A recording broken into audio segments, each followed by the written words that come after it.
President and Fellows of the Academy, distinguished guests, ladies and gentlemen, one has to begin a reply to such a citation with an understatement.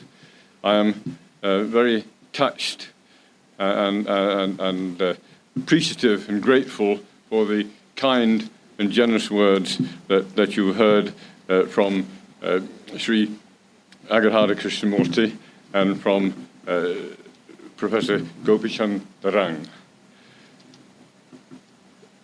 To be honoured in this way by the national institution of a country that has become a second home for me makes this a very special day in my life. And I'm particularly happy that my election as Honorary Fellow took place in the year that marks the Diamond Jubilee of India's rebirth as an independent country. Over an academic year spanning almost 60 years, my work has, it is true, been recognised in a number of ways. My work on Tamil, for instance, by my election as President of the International Association of Tamil Research, my study of Malayalam by the Fellowship of the Kerala Sahitya Akademi, my research in general by the Fellowship of the Royal Society of Edinburgh. But the pleasure that all of these gave me is eclipsed by the warmth I feel through the very great honour I'm receiving today. And I thank the Sahitya Akademi humbly for making it possible for me to celebrate my life's work in Indian studies in this way. You've already heard much of what I have to say in different form, but I'll continue with what I have in my notes. I first became interested in India, as you've heard, during my school days, when we studied the birth and development of the empire on which the sun never set. And we took special pride as English boys in Clive's victories over the French in India.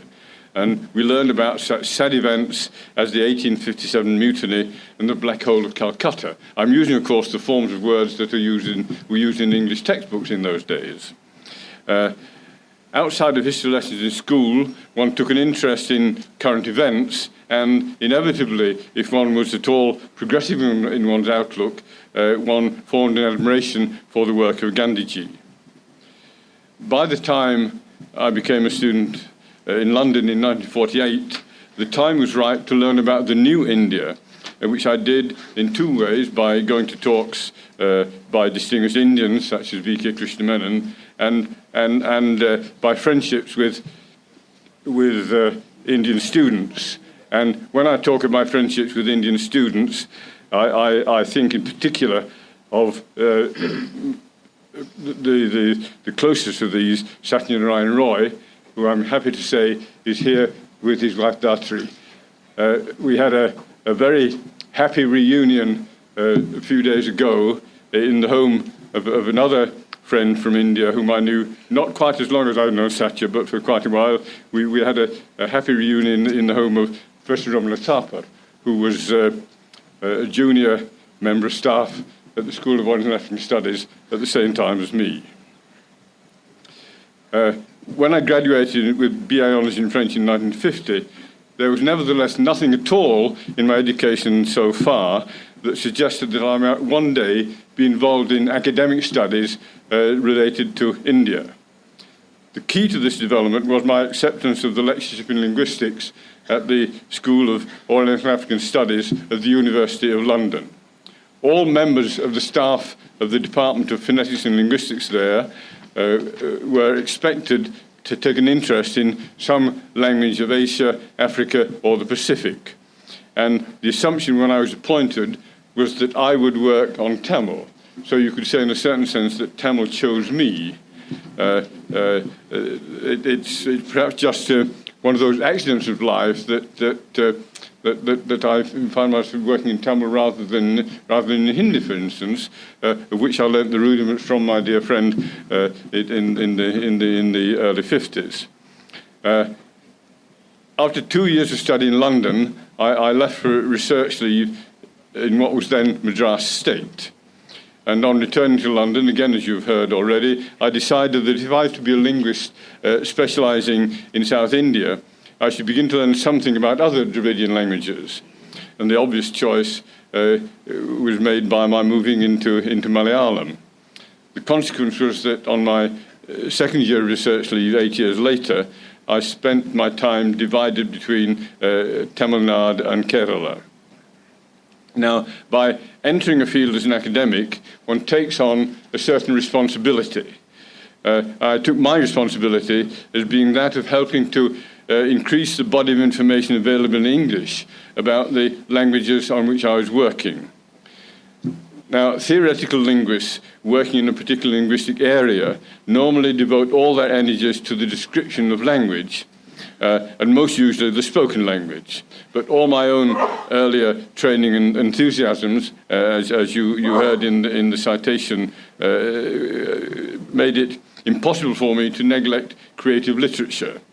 And my research and writing, therefore, have been divided almost equally between language and literature. In language, I publish, in addition to grammars of colloquial Tamil and Malayalam, books and articles on 20th century prose, and I've also published, as you've heard, English translations of novels and short stories. Now, one of the many benefits that have come to me from these studies has been friendship with some of the great figures in Tamil and Malayalam. In the first, as you've heard already again, I was privileged to have as my guides Professor Muvadarajan and Professor T.P. Meenakshi Sundaram. In the second, in Malayalam, I had the privilege of being very close to Sri Thakurji Shivashankara Pillai and Sri Vakil Muhammad Bashir.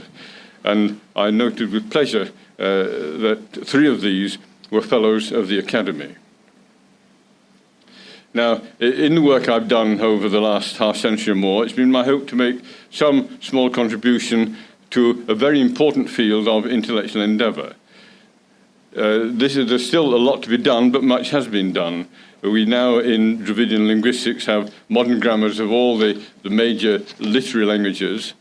On the comparative grammar of the languages of the family, the book by Professor Rajaraju Krishnamurti on the Dravidian languages will be the standard work for many years to come, and at last replaces a very famous work on which he and I were brought up, so to speak, Bishop Robert Caldwell's work of 1.5 centuries ago. And I think I maybe told Professor Krishnamurti already that I had lunch a couple of weeks ago with one of Bishop Caldwell's great-great-great-granddaughters. So these connections come in interesting ways. Nevertheless, in spite of all the work that's been done, there is a place for more work. We need more detailed studies of certain aspects of grammar, and there's a particular need for a full description of some of the minor languages that have been discovered recently, and I'm very happy to have confirmation on this visit that one of my former students, Ramakrishna Reddy, is working hard on some of these. Indian writing in English has become widely known and appreciated in Western countries over 60 years of Indian independence. But the wealth of the great creative writing in the major languages of India is by no means well known across the world as it deserves to be. And we need more translations to be published in the languages of Europe, and particularly into English. Through its publication program, the Sahitya Akademi has played an important role in this. But to get the full dissemination, we must hope that more publishers in Europe and America will contribute to this. Now, my own scholarly career, as you've heard when you note my year of birth, cannot now have long to run. I hope to have the opportunity to contribute just a little more in my chosen field, and I mention now some of my current endeavours, one of which is a self-teaching course on colloquial Malayalam with a colleague from Kerala. Another is a translation of the stories of the great Tamil writer Pudhmai Pittan with a colleague from Tamil Nadu, this one to be published quite soon by the Sahitya Akademi. I also have detailed notes prepared with a view to a study of comparative Dravidian syntax to supplement Professor Krishnamurti's great work. And the honour that I'm receiving today will encourage me to press on to the best of my ability with all of these. So let me conclude by thanking the Sahitya Akademi once again, and by stating how how wonderfully my life has been enriched by my contacts with India and with the people of India. And finally, thank you all for coming.